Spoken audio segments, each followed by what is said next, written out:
Pendant 3 siècles, chaque chef de la famille Blanchard a tué de ses propres mains son fils aîné le jour de ses 18 ans.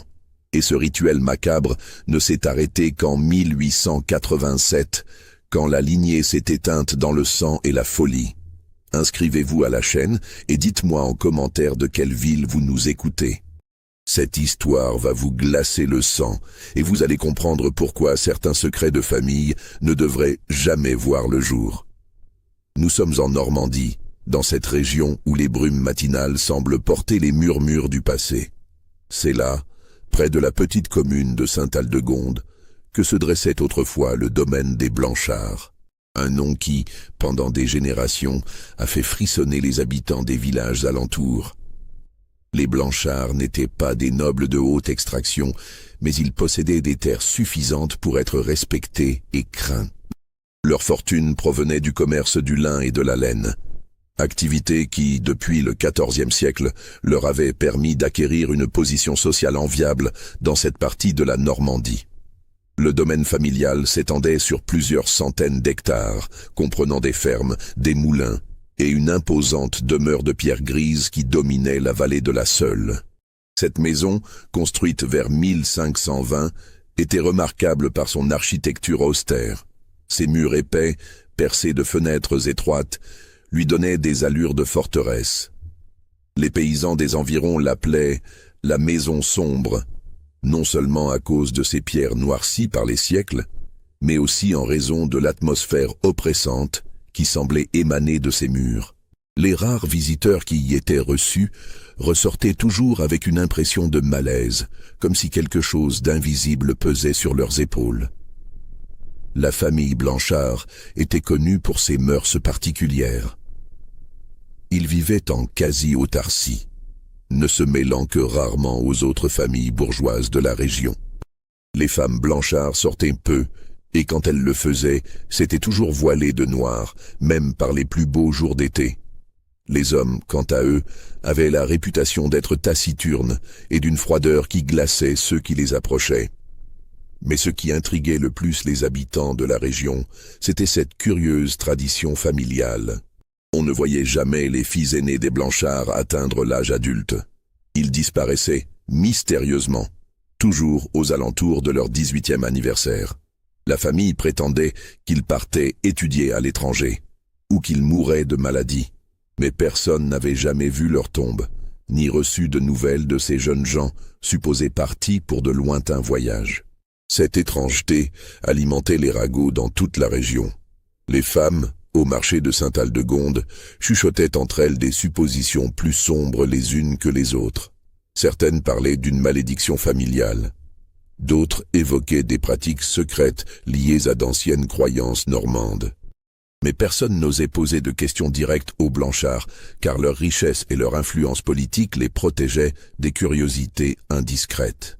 L'histoire que je vais vous raconter commence réellement en 1789, l'année de la Révolution, quand les événements politiques ont bouleversé l'ordre établi et permis à certains secrets de remonter à la surface.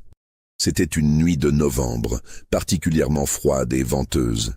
Margot Leclerc, une servante qui travaillait au domaine depuis plusieurs années, avait été réveillée par des bruits étranges venant du premier étage de la demeure.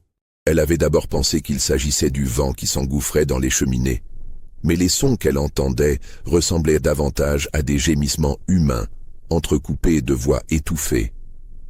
Margot était une femme courageuse et dévouée à la famille Blanchard, malgré l'atmosphère pesante qui régnait dans la maison. Elle s'occupait particulièrement du jeune Édouard Blanchard, le fils aîné de Monsieur Henri Blanchard, qui venait d'avoir 17 ans. Le garçon était d'une nature mélancolique et semblait porter sur ses jeunes épaules un fardeau invisible. Il parlait peu, mais Margot avait remarqué qu'à l'approche de son anniversaire, une étrange anxiété s'emparait de lui. Cette nuit-là, poussée par l'inquiétude, Margot sortit de sa petite chambre située dans les combles et descendit l'escalier de service.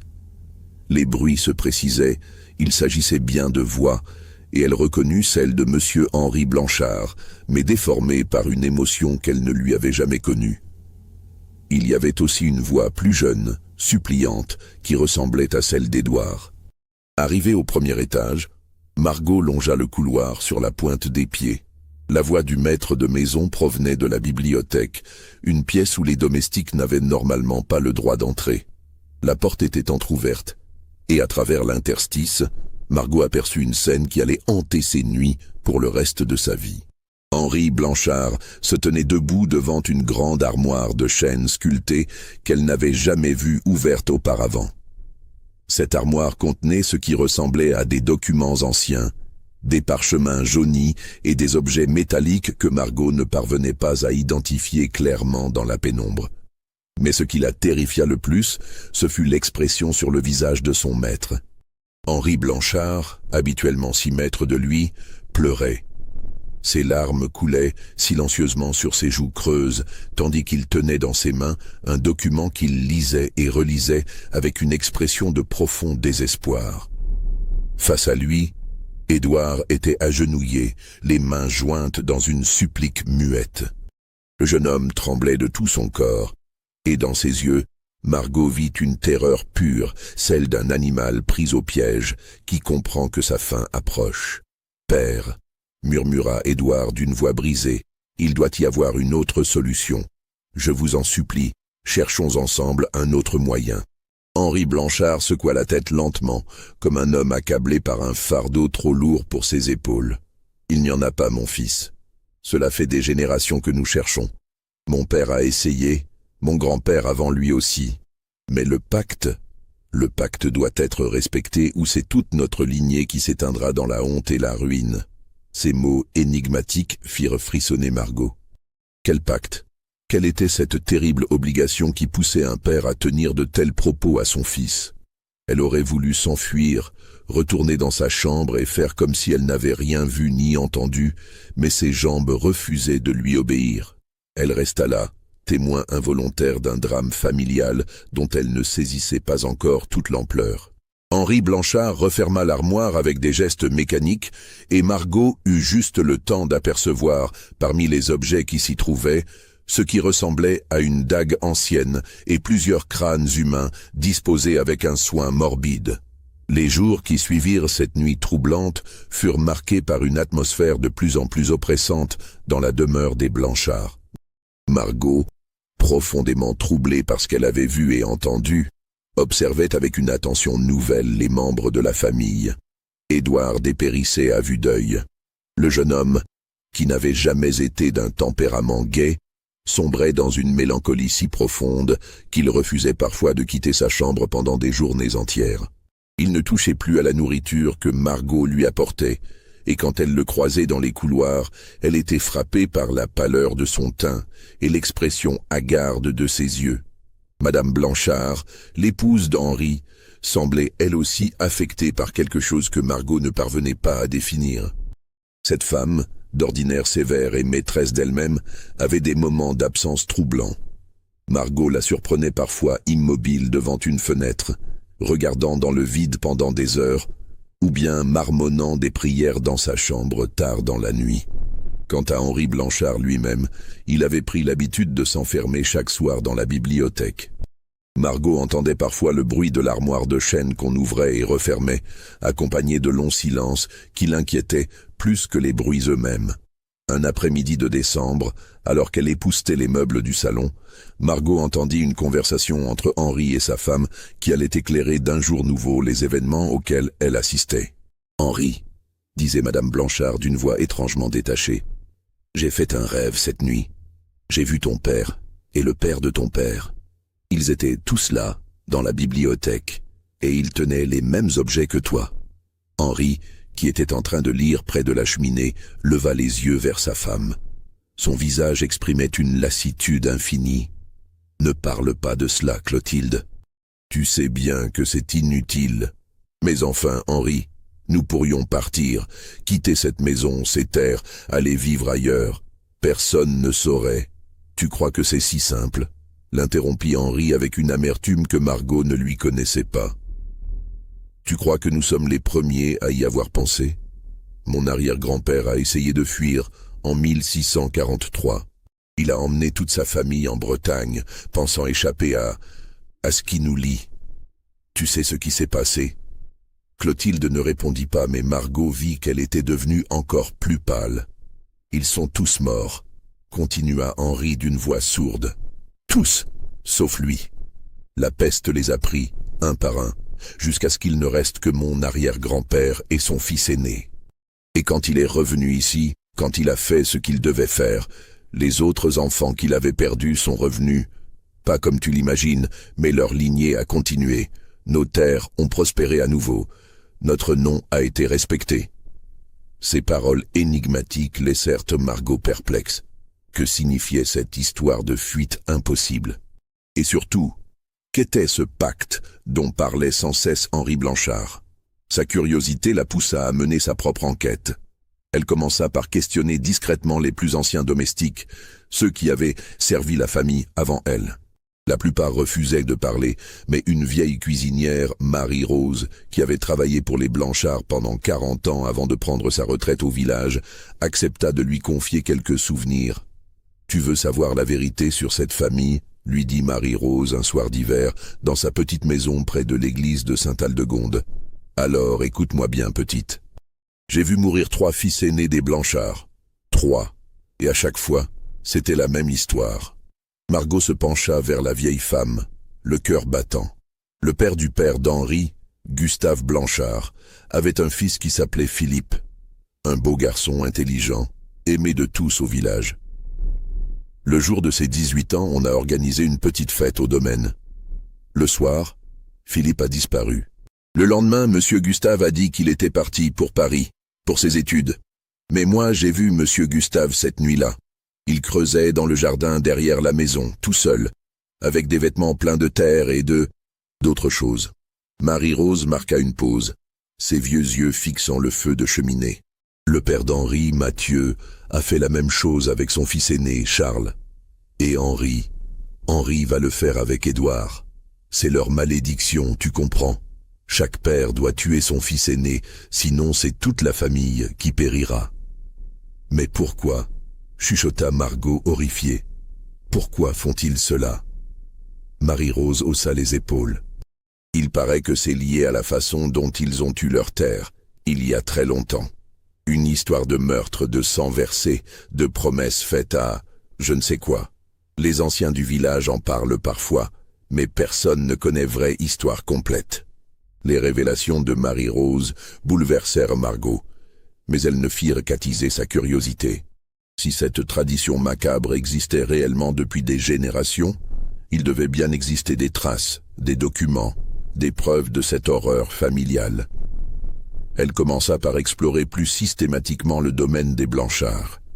Sa position de servante de confiance lui donnait accès à la plupart des pièces, et elle profitait des moments où la famille était sortie pour fouiller discrètement. C'est dans le grenier qu'elle fit sa première découverte significative.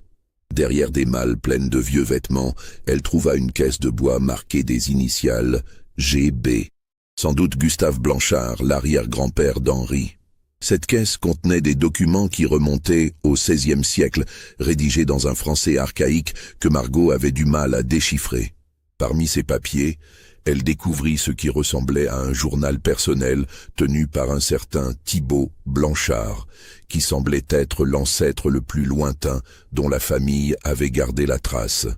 Les premières pages de ce journal dataient de 1570, et elles racontaient l'installation de Thibault sur les terres qui formeraient plus tard le domaine familial. Mais ce qui frappa Margot, ce fut le ton de ses écrits. Thibault Blanchard ne se contentait pas de noter les événements de sa vie quotidienne.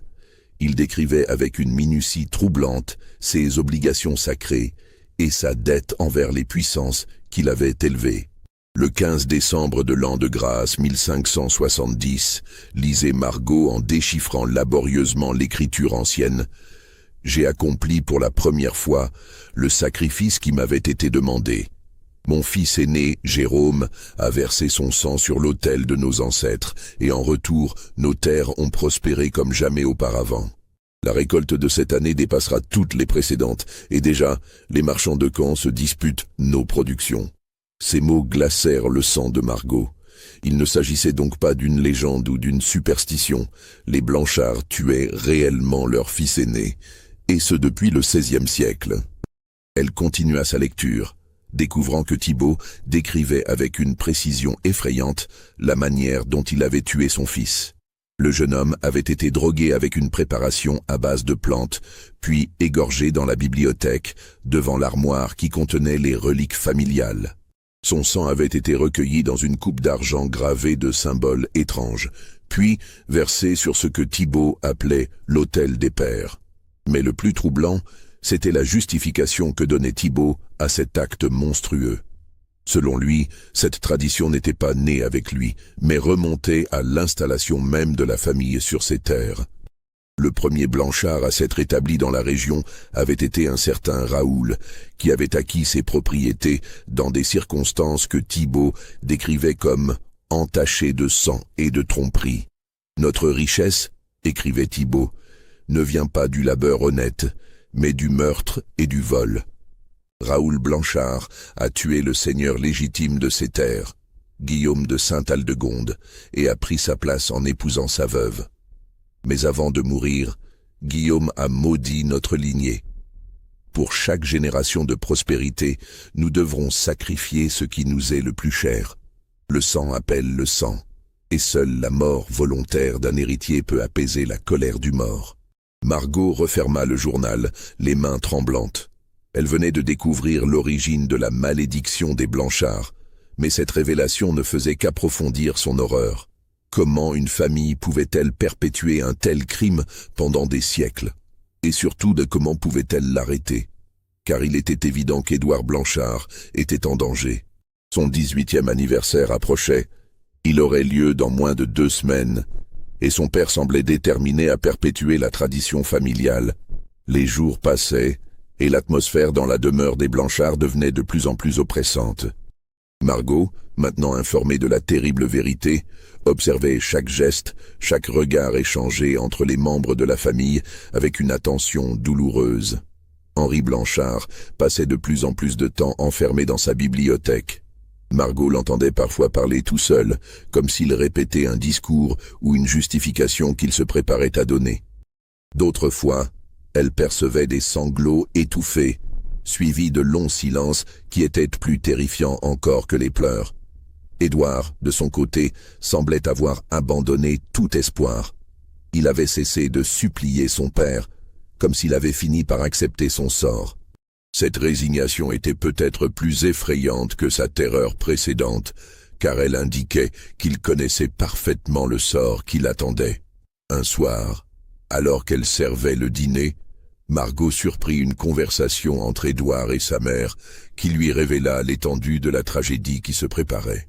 « Mère, » dit doucement Édouard, « promettez-moi que vous prendrez soin de mon petit frère après ce qui va arriver. » Clotilde Blanchard ferma les yeux, comme si ces mots lui causaient une douleur physique. « Édouard, mon enfant, ne dis pas de telles choses, peut-être que... »« Non, mère. » L'interrompit le jeune homme avec une maturité terrible pour ses 17 ans. Nous savons tous les deux ce qui va se passer. Père me l'a expliqué. C'est notre fardeau familial, notre dette envers le passé. Mais Guillaume, lui, n'a que 15 ans. Il peut encore être protégé, il peut encore avoir une vie normale. « Que veux-tu dire ?» murmura Clotilde. « Envoyez-le loin d'ici, chez votre sœur à Rouen, qu'il ne revienne jamais. Qu'il oublie notre nom, qu'il prenne celui de votre famille. Peut-être que la malédiction ne le touchera pas s'il rompt tous les liens avec cette maison. » Ces paroles révélaient qu'Édouard connaissait non seulement son sort, mais qu'il tentait désespérément de sauver son frère cadet. Cette noblesse d'âme dans de telles circonstances émut profondément Margot, qui commença à envisager sérieusement d'intervenir. Mais comment une simple servante pouvait-elle s'opposer à une tradition séculaire, à une famille puissante qui avait les moyens d'étouffer n'importe quel scandale? La réponse lui vint quelques jours plus tard, quand elle entendit Henri Blanchard prononcer une phrase qui allait tout changer.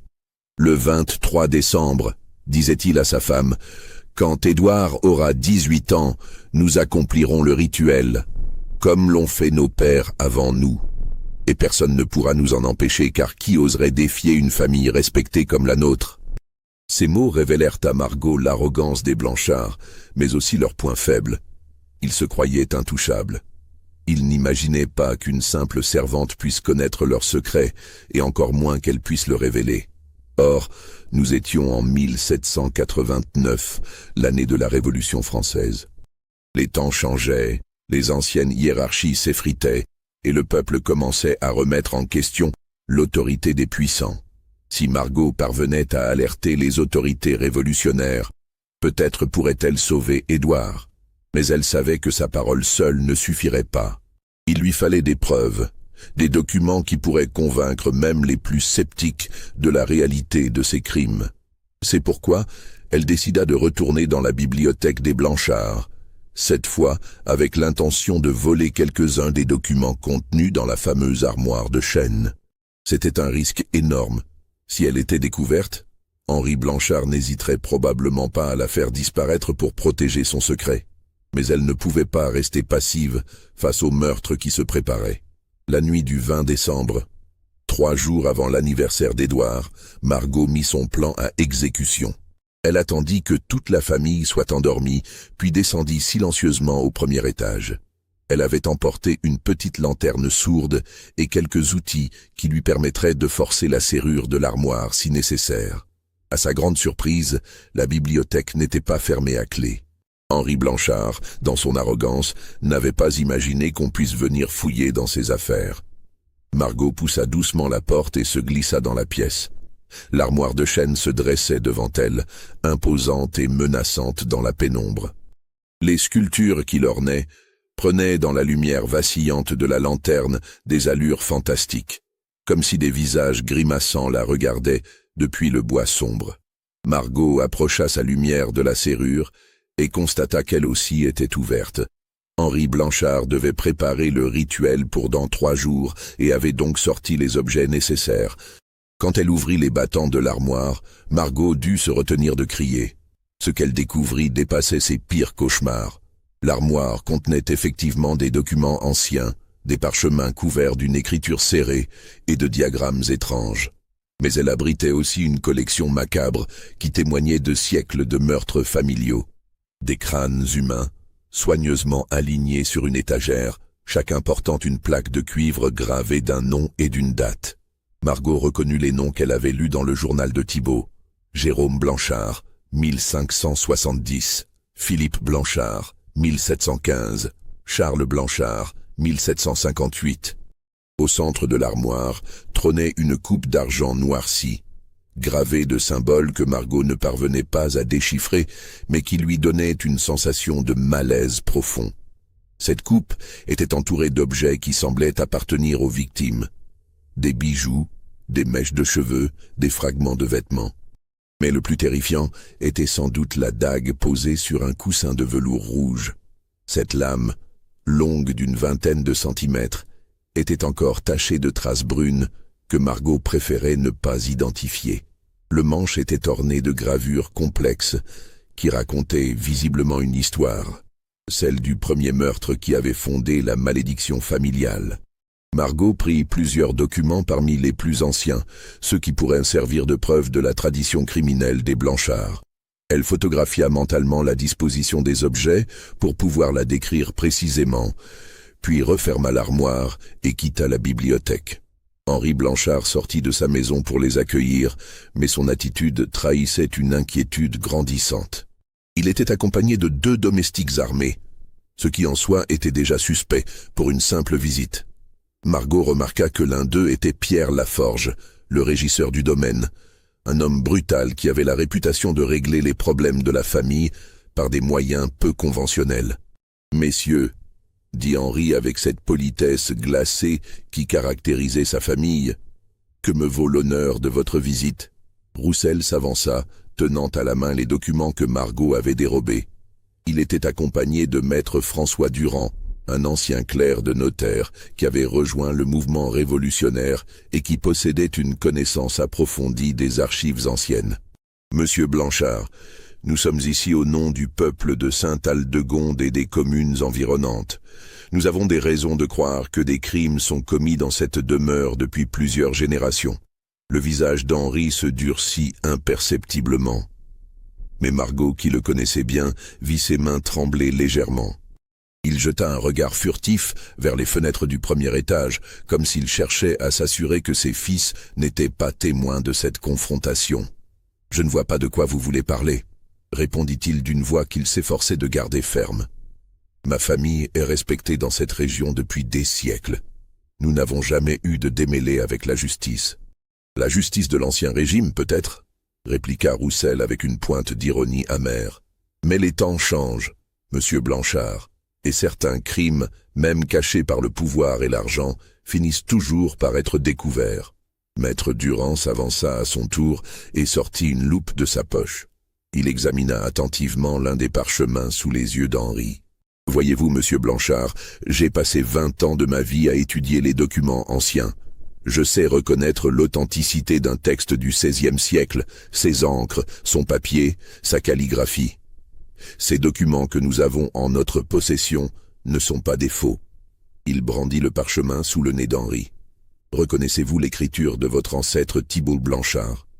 Celle-là même qui décrit par le menu la façon dont il a égorgé son fils Jérôme le 15 décembre 1570. » À ces mots, Henri Blanchard pâlit visiblement. Ses yeux se posèrent sur le document et Margot vit qu'il le reconnaissait parfaitement. Une goutte de sueur perla sur son front malgré le froid de décembre. « Ces documents, où les avez-vous trouvés? Qui vous a donné l'autorisation de fouiller dans ma propriété? » « Peu importe d'où ils viennent, » coupa Roussel. « Ce qui compte, c'est leur contenu. Et ce qui compte encore plus, c'est que votre fils Édouard fête demain ses 18 ans. » Il fit un geste vers ces hommes qui se rapprochèrent légèrement. « Nous ne permettrons pas qu'un nouveau crime soit commis. Pas sous notre surveillance. » À cet instant précis, comme si le destin avait voulu orchestrer une confrontation dramatique, Édouard apparut à l'une des fenêtres du premier étage. Le jeune homme avait entendu les éclats de voix et regardait la scène avec une expression de terreur mêlée de résignation. Quand son regard croisa celui de son père, Margot vit passer entre eux un échange muet, chargé de toute l'horreur de leur situation. Cette vision de son fils sembla faire basculer définitivement Henri Blanchard.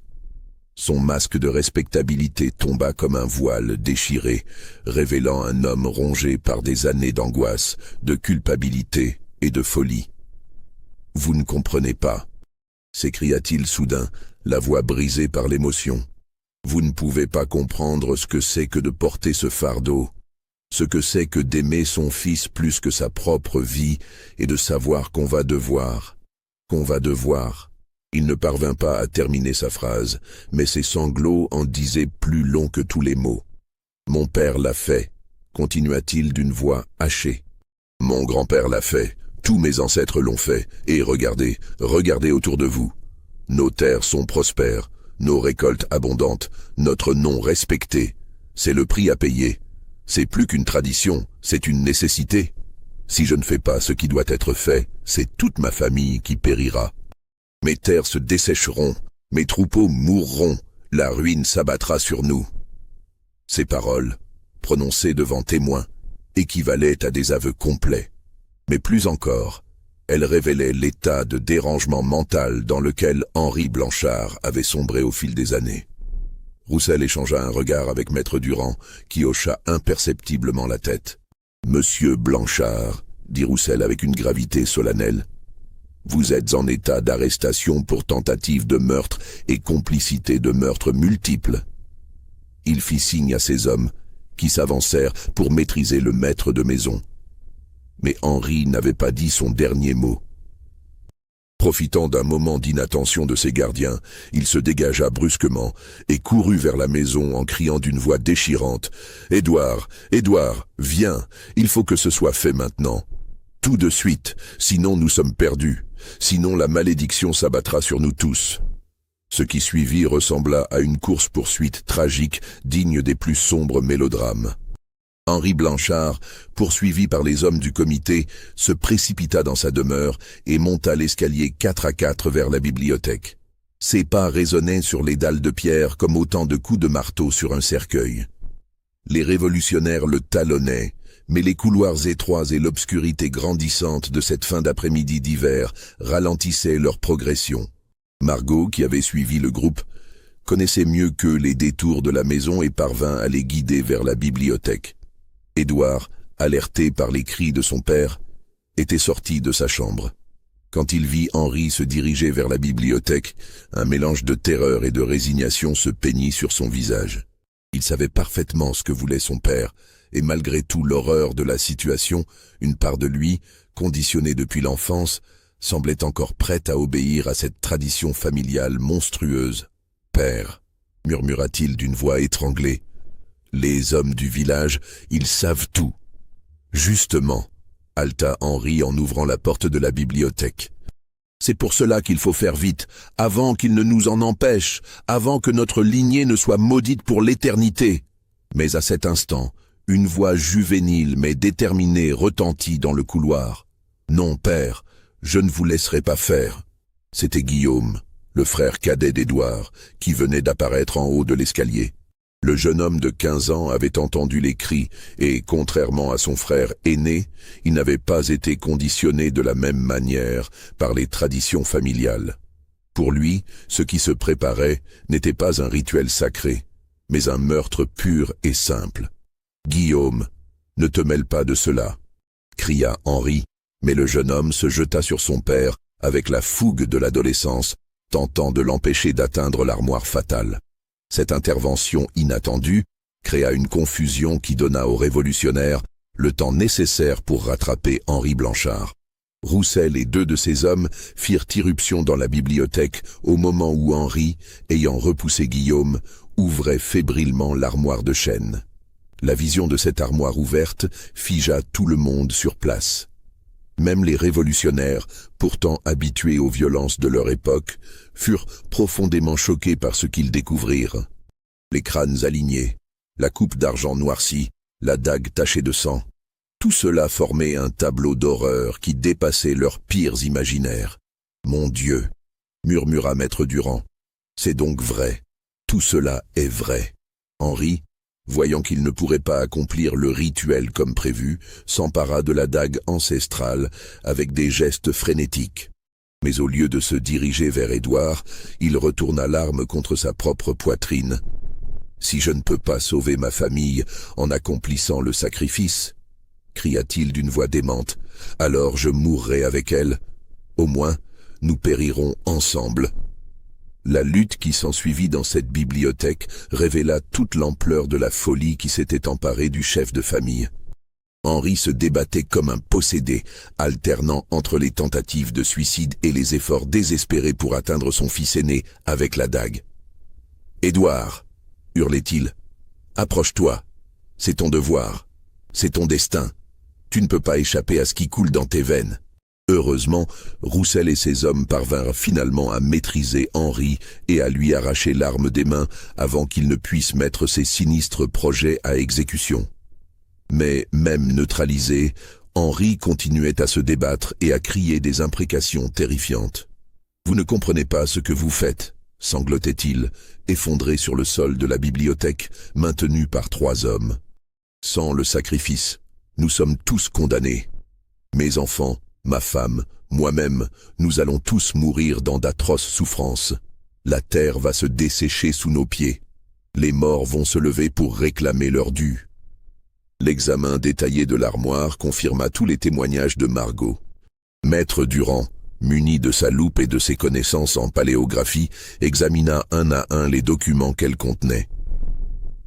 Il y avait là non seulement les journaux personnels de plusieurs générations de Blanchard, mais aussi des contrats étranges, des cartes de propriété anciennes et des correspondances avec d'autres familles qui pratiquaient apparemment des rituels similaires. « Regardez ceci », dit Durand en montrant une lettre datée de 1723. C'est une correspondance entre Mathieu Blanchard et un certain comte de Briqueville. Ils échangent des conseils sur la meilleure façon de pratiquer ce qu'ils appellent les sacrifices nécessaires. Cette découverte suggérait que les Blanchard n'étaient pas un cas isolé, mais faisaient partie d'un réseau plus large de familles pratiquant des traditions similaires. Les crânes, soigneusement étiquetés, racontaient à eux seuls l'histoire macabre de la famille. Chacun portait une petite plaque de cuivre gravée d'un nom, d'une date et parfois d'une courte inscription. Jérôme Blanchard, 1570, premier du nouveau cycle. Philippe Blanchard, 1715, pour la prospérité de la lignée. Charles Blanchard, 1758, que son sacrifice nous protège. La coupe d'argent, elle, était gravée de symboles que personne ne parvenait à déchiffrer complètement, mais qui semblaient mélanger des éléments de l'alchimie médiévale et des croyances populaires normandes très anciennes. Clotilde Blanchard, alertée par le tumulte, était arrivée dans la bibliothèque pendant que ses fils étaient retenus dans le couloir par l'un des révolutionnaires. Quand elle vit son mari maîtrisé au sol et l'armoire ouverte révélant tous les secrets familiaux, elle poussa un cri déchirant qui glaça le sang de tous les présents. « Henri !» gémit-elle en tombant à genoux. « Qu'avons-nous fait? Qu'avons-nous fait à nos enfants ?» Car elle aussi connaissait la vérité depuis des années. Elle avait épousé Henri en sachant parfaitement quelle était la tradition de sa famille et avait vécu dans la terreur constante de voir arriver le moment fatidique. Cette culpabilité, accumulée pendant près de 20 ans, explodait maintenant dans un sanglot déchirant. « J'aurais dû partir », murmurait-elle en se tordant les mains. « J'aurais dû prendre mes enfants et fuir. Mais Henri m'avait dit que c'était impossible, que la malédiction nous retrouverait. » Quant à Édouard, il contemplait la scène avec une expression indéchiffrable où se mêlaient soulagement, terreur et une forme étrange de déception. Car aussi horrible que cela puisse paraître, il avait été conditionné depuis l'enfance à accepter son sort, et une partie de lui était perturbée de voir cette destinée lui échapper. « Père, dit-il d'une voix brisée, est-ce que vous m'aimiez vraiment ?» Cette question posée par un fils à son père, qui avait planifié de le tuer, résonna dans la bibliothèque comme le plus terrible des réquisitoires contre les traditions aveugles et la folie humaine. L'arrestation d'Henri Blanchard marqua le début d'une enquête qui allait révéler l'ampleur insoupçonnée du réseau de familles pratiquant des rituels similaires dans toute la Normandie. Les documents trouvés dans l'armoire contenaient des noms, des adresses et des correspondances qui impliquaient au moins 5 autres lignées dans des crimes comparables. Jean-Baptiste Roussel, conscient de l'importance de sa découverte, fit immédiatement porter un rapport détaillé aux autorités révolutionnaires de Caen.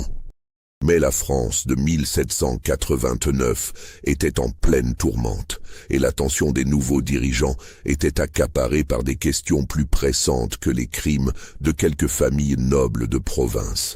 Néanmoins, les autorités locales prirent l'affaire au sérieux. Un juge d'instruction fut nommé, et une commission d'enquête fut constituée pour examiner les documents saisis chez les Blanchard. Cette commission était composée de Maître Durand, de l'abbé Leclerc, un prêtre réfractaire qui avait refusé de prêter serment à la constitution civile du clergé, et de Dr Beaumont, le médecin de Bayeux, qui avait été appelé pour examiner l'état mental d'Henri Blanchard. L'examen des archives familiales révéla une correspondance suivie entre les Blanchard et plusieurs autres familles de la région. Il apparut que ces familles avaient développé au fil des siècles un véritable réseau d'entraide mutuelle pour perpétuer leurs traditions. Elles s'échangeaient des conseils pratiques, des justifications philosophiques et même parfois des prêtres officieux qui bénissaient leurs crimes au nom d'interprétations hérétiques du christianisme.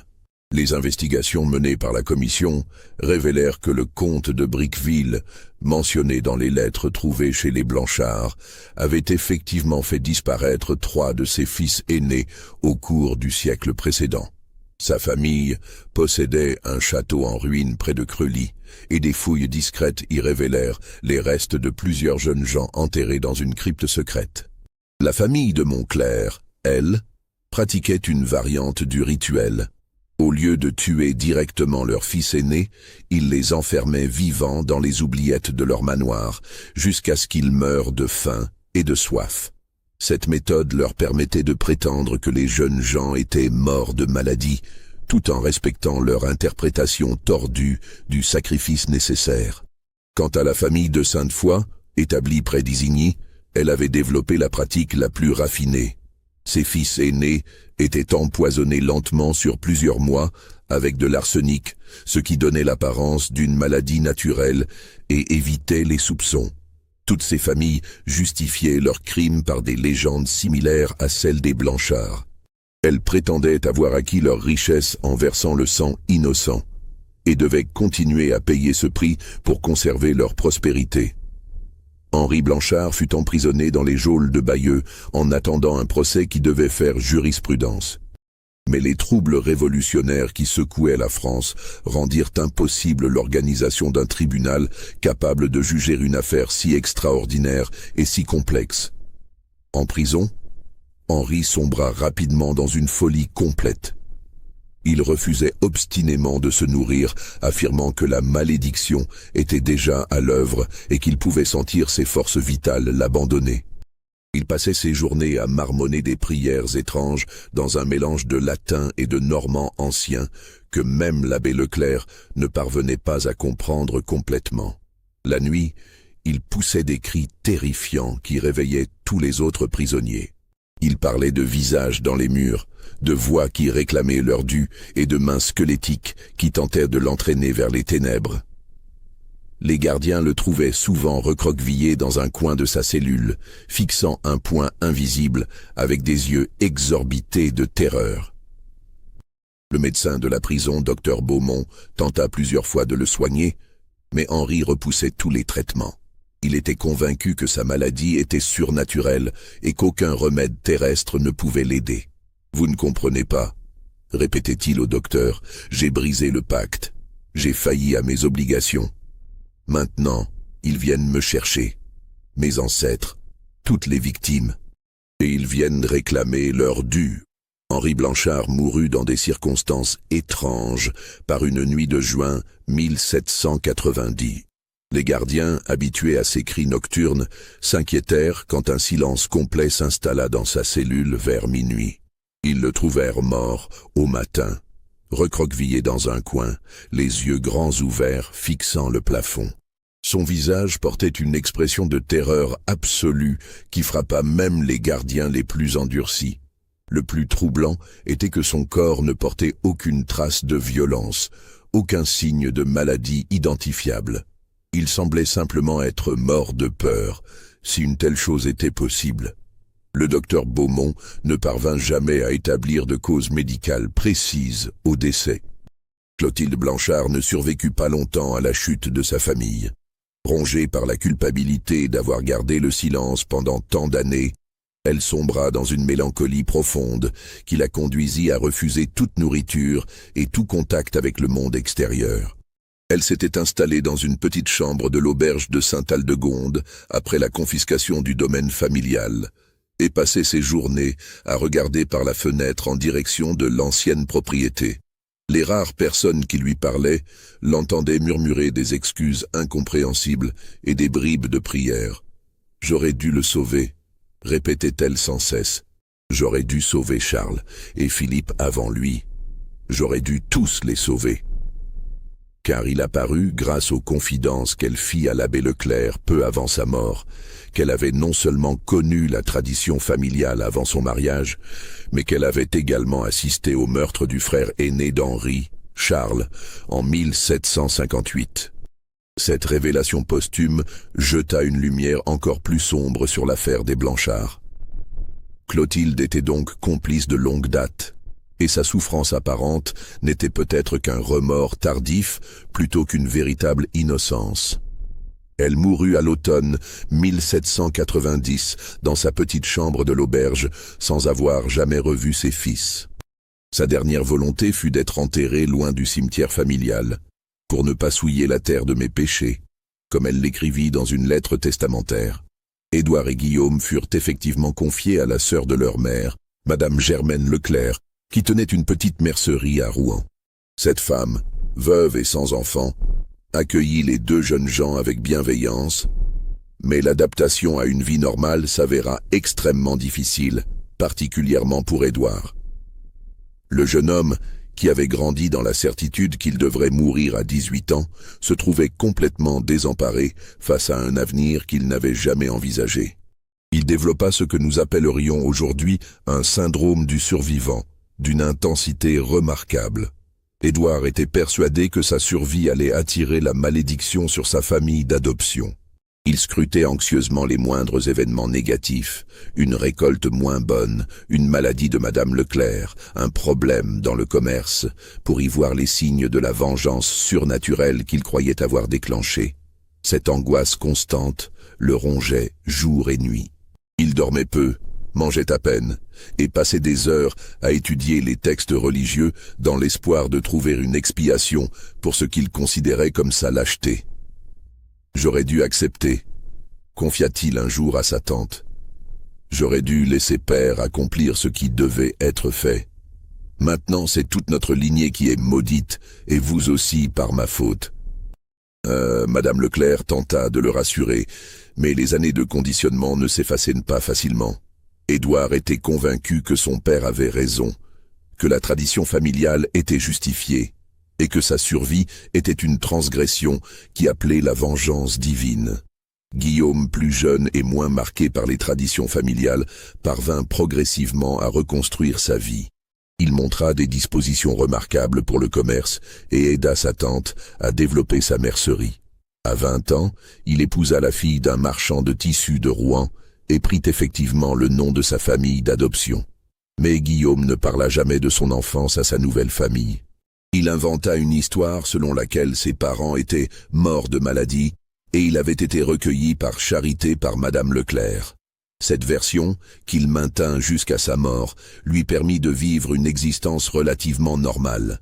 Il eut 3 enfants, tous des filles, ce qui le rassura car il pensait que la malédiction ne touchait que les fils aînés, et développa un commerce prospère de tissus importés d'Angleterre. Il mourut en 1842, à l'âge de 68 ans, respecté de tous et apparemment en paix avec son passé. Mais même Guillaume porta toujours les stigmates de son enfance traumatisante. Sa femme nota dans son journal intime qu'il faisait régulièrement des cauchemars où il criait le nom de son frère Édouard, et qu'il refusait catégoriquement que leur fille visite la Normandie. Édouard, lui, ne se remit jamais complètement de son traumatisme. Malgré les efforts de sa tante et du clergé local pour l'aider, il vécut comme un ermite dans une petite maison près de Rouen qu'il avait achetée avec sa part de l'héritage familial liquidé. Il ne se maria jamais, refusant catégoriquement d'avoir une descendance. Quand Madame Leclerc lui demandait pourquoi, il répondait invariablement « Je ne peux pas prendre le risque de transmettre la malédiction. Elle doit mourir avec moi. » Édouard développa une routine obsessionnelle qui occupait toutes ses journées. Il se levait à l'aube, priait pendant 2 heures, étudiait les textes religieux jusqu'à midi, priait à nouveau, puis passait l'après-midi à copier des passages de l'Évangile qu'il distribuait gratuitement aux pauvres du quartier.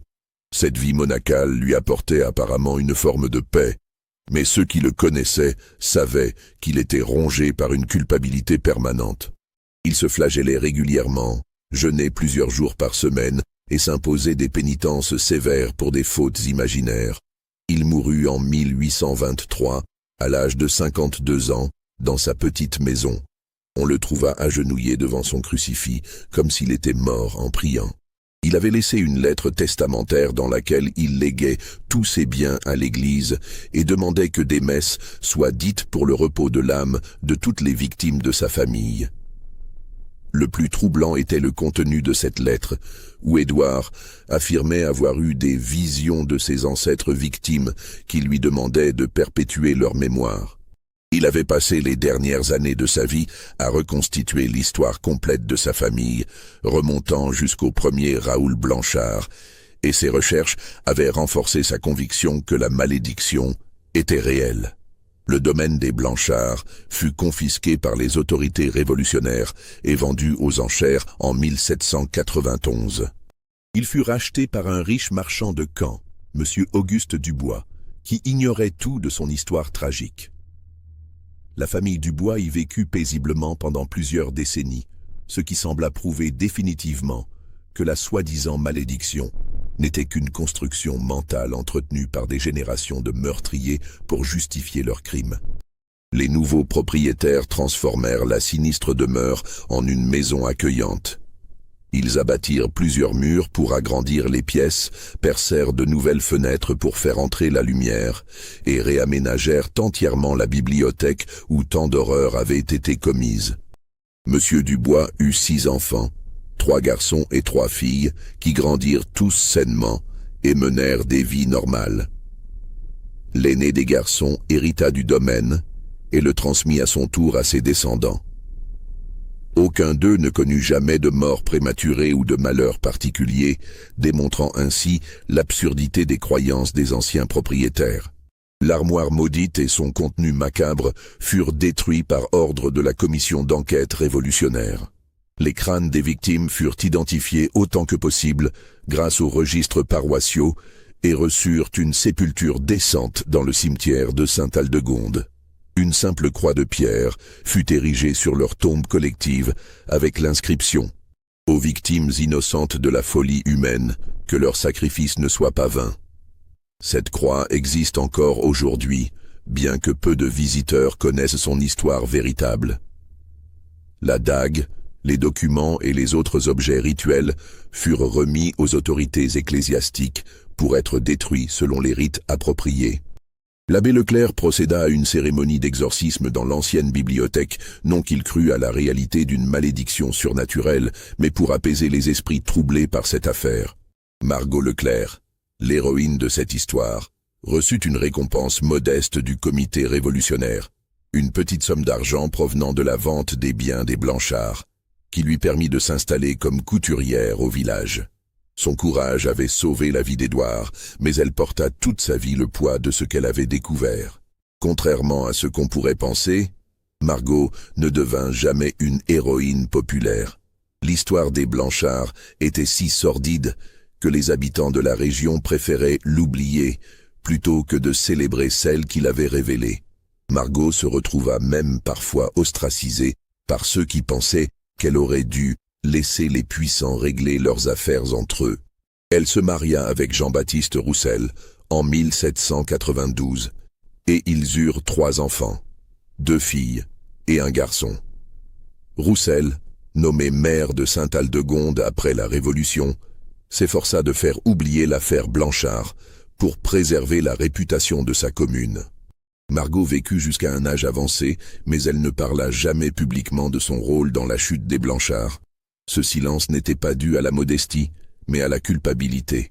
Elle se reprochait de n'avoir pas agi plus tôt, de n'avoir pas sauvé Charles Blanchard, quand elle avait commencé à soupçonner la vérité quelques années auparavant. Ce n'est que sur son lit de mort, en 1856, qu'elle confia à sa fille aînée, Marie-Jeanne Roussel, le récit complet de ces événements terrifiants. Elle lui remit également un journal qu'elle avait tenu en secret pendant toutes ces années, dans lequel elle avait consigné ses souvenirs et ses réflexions sur l'affaire. « Ma fille, lui dit-elle dans un souffle, j'ai gardé ce secret trop longtemps. Si jamais de tels crimes se reproduisaient quelque part, il faut que quelqu'un sache comment les reconnaître et comment agir. » Marie-Jeanne conserva précieusement ce journal, mais elle aussi choisit de garder le silence. Ce n'est qu'à la fin du XIXe siècle que ces documents furent redécouverts par l'historien Augustin Delacroix, qui menait ses recherches sur les familles disparues de Normandie. Mais l'histoire des Blanchard ne s'arrête pas là, car si la lignée directe s'est effectivement éteinte, les archives notariales de la région conservent des traces troublantes qui suggèrent que d'autres familles normandes pratiquaient des rituels similaires à la même époque. L'enquête de la commission révolutionnaire avait révélé l'existence d'un véritable réseau de familles criminelles, mais les troubles politiques de l'époque empêchèrent des investigations approfondies. Plusieurs suspects parvinrent à fuir ou à dissimuler leurs crimes, et certaines lignées continuèrent probablement leurs pratiques monstrueuses bien après la chute des Blanchard. En 1887, soit presque un siècle après ces événements, l'historien local Augustin Delacroix entreprit des recherches systématiques sur les familles nobles et bourgeoises de la région. Il découvrit dans les archives départementales de nombreuses mentions de traditions familiales particulières et de disparitions inexpliquées de fils aînés concernant d'autres lignées que celles des Blanchard. Delacroix était un homme méticuleux et passionné. ancien professeur d'histoire au lycée de Bayeux, qui avait consacré sa retraite à l'étude du passé normand. Ses recherches l'amenèrent à consulter des centaines de registres paroissiaux, de contrats notariés et de correspondances privées conservées dans diverses archives. Ce qu'il découvrit le troubla profondément. Les notes qu'il a laissées, conservées à la bibliothèque municipale de Bayeux, mentionnent notamment les familles de Briqueville, de Montclair et de Sainte-Foy, qui présentaient toutes des caractéristiques similaires à celles des Blanchards. Richesse ancienne d'origine douteuse, isolement social et mystérieuse disparition d'héritiers mâles à l'âge de la majorité. Plus troublant encore, Delacroix découvrit que certaines de ces familles avaient maintenu leur tradition bien après la Révolution.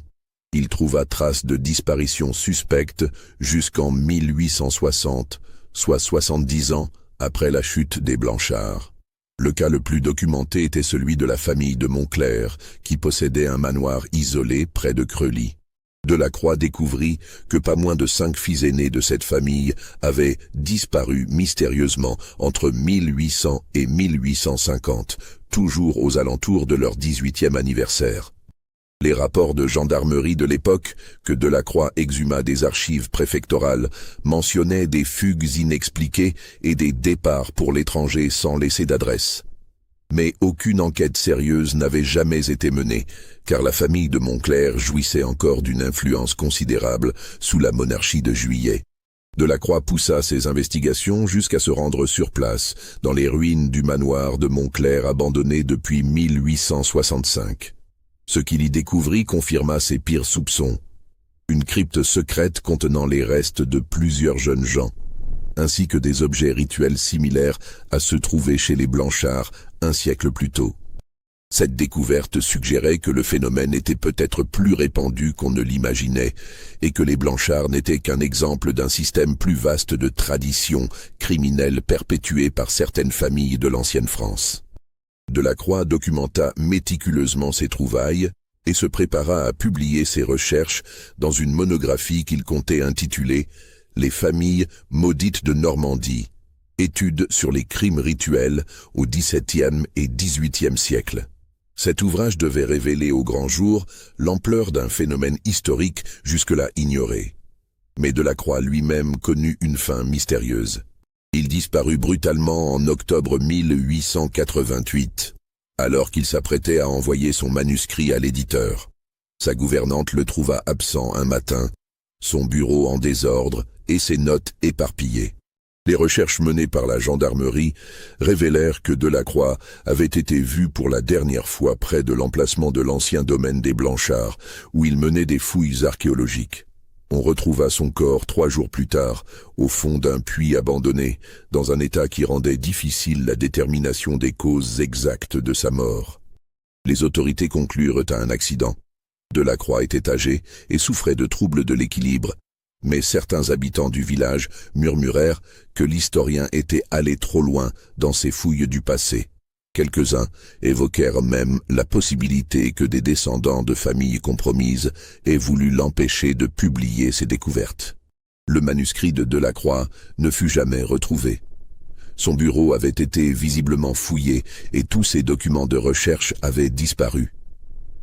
Seules quelques notes éparses, conservées à la bibliothèque de Bayeux, témoignent encore aujourd'hui de ces découvertes troublantes. Cette disparition mystérieuse alimenta de nouvelles légendes dans la région. Certains prétendaient que les familles maudites avaient encore des représentants qui veillaient jalousement sur leurs secrets. D'autres évoquaient une malédiction qui frappait tous ceux qui s'intéressaient de trop près à ces histoires sombres. La vérité est probablement plus prosaïque et que plusieurs familles normandes fortunées avaient encore intérêt à ce que certains épisodes de leur passé restent dans l'ombre. La France de la fin du XIXe siècle, malgré ses apparences bourgeoises et rassurantes, conservait encore bien des zones d'ombre et des influences occultes. Aujourd'hui, il ne reste plus grand-chose de cette histoire tragique. L'emplacement de l'ancienne demeure des Blanchards est occupé par une ferme moderne, et seuls quelques murs de pierre témoignent encore de l'existence de cette famille maudite. Le village de Saint-Aldegonde a prospéré, et ses habitants ont oublié les terreurs du passé. La mairie conserve bien quelques documents d'archives relatifs à l'affaire Blanchard, mais ils sont classés parmi les dossiers sensibles et ne sont pas accessibles au public. Les autorités locales préfèrent manifestement que cette histoire reste oubliée pour préserver l'image touristique de la région. Mais parfois, lors des longues soirées d'hiver normandes, quand le vent siffle dans les cheminées et que les ombres dansent sur les murs, les plus anciens du village racontent encore cette histoire à leurs petits-enfants. Ils parlent de cette époque où certaines familles payaient leur richesse du sang de leurs propres enfants, et où le silence était acheté par la peur et la complicité. Ces récits, transmis de génération en génération, ont pris avec le temps des allures de contes fantastiques. Les détails se sont déformés, les noms ont changé, et l'histoire vraie s'est mélangée aux légendes populaires. Mais au cœur de ces récits demeure une vérité troublante, celle de l'existence réelle de familles qui ont sacrifié leurs enfants sur l'autel de leurs ambitions. Car c'est peut-être là la leçon la plus troublante de l'histoire des Blanchards. Ils n'auraient jamais pu perpétuer leurs crimes si longtemps sans la complicité passive de toute une société qui préférait fermer les yeux plutôt que de remettre en question l'ordre établi. Combien de domestiques ont gardé le silence par peur ou par intérêt? Combien de notables ont détourné le regard pour préserver leur relation avec une famille influente? Combien de prêtres ont refusé de poser les questions qui dérangent? Combien de représentants de l'autorité ont préféré ignorer des indices troublants plutôt que d'affronter des puissants? L'histoire de cette famille maudite nous rappelle que les plus grandes horreurs ne naissent pas toujours de la folie d'un seul homme, mais de la lâcheté collective qui permet à cette folie de prospérer dans l'ombre. Elle nous montre comment des traditions apparemment respectables peuvent cacher les crimes les plus abjects et comment le poids du passé peut pousser des êtres humains aux actes les plus inhumains. Et si cette histoire résonne encore aujourd'hui, c'est peut-être parce qu'elle nous interroge sur nos propres silences, nos propres complicités, nos propres refus de voir ce qui nous dérange. Car combien de traditions familiales douteuses persistent encore de nos jours? Combien de crimes se cachent derrière des façades respectables? Combien de victimes souffrent en silence parce que nous préférons ne pas savoir? L'histoire des Blanchards n'est pas seulement un fait divers macabre du passé. C'est un miroir tendu à notre conscience collective. Un rappel que la vigilance civique et le courage individuel sont les seuls remparts contre la barbarie qui peut se nicher au cœur des institutions les plus vénérables. Et vous, après avoir entendu ce récit dans son intégralité, que pensez-vous? Cette histoire vous paraît-elle possible? Croyez-vous qu'une famille ait pu commettre de tels crimes pendant des siècles sans être découverte? La frontière entre la légende et la réalité historique est parfois plus mince qu'on ne l'imagine. Si cette histoire vous a bouleversé, donnez-nous des frissons, n'hésitez pas à liker cette vidéo et à partager vos impressions en commentaire. Dites-moi ce que vous pensez de cette terrible tradition familiale, et si vous connaissez d'autres histoires similaires dans votre région. Vos témoignages enrichissent toujours nos recherches sur ces épisodes sombres de l'histoire française. N'oubliez pas de vous abonner à la chaîne pour découvrir d'autres mystères historiques qui ont marqué notre passé. Car malheureusement, l'histoire des Blanchards n'est probablement pas la seule de ce genre à avoir secoué la France d'autrefois. Les archives regorgent encore de secrets que nous nous efforçons de mettre au jour avec toute la prudence et le respect que méritent ces tragédies humaines. L'histoire, parfois, cache des secrets que nous préférerions ne jamais découvrir. Mais c'est en les confrontant que nous apprenons à mieux comprendre la nature humaine dans toute sa complexité, et que nous nous donnons les moyens d'éviter que de telles horreurs se reproduisent.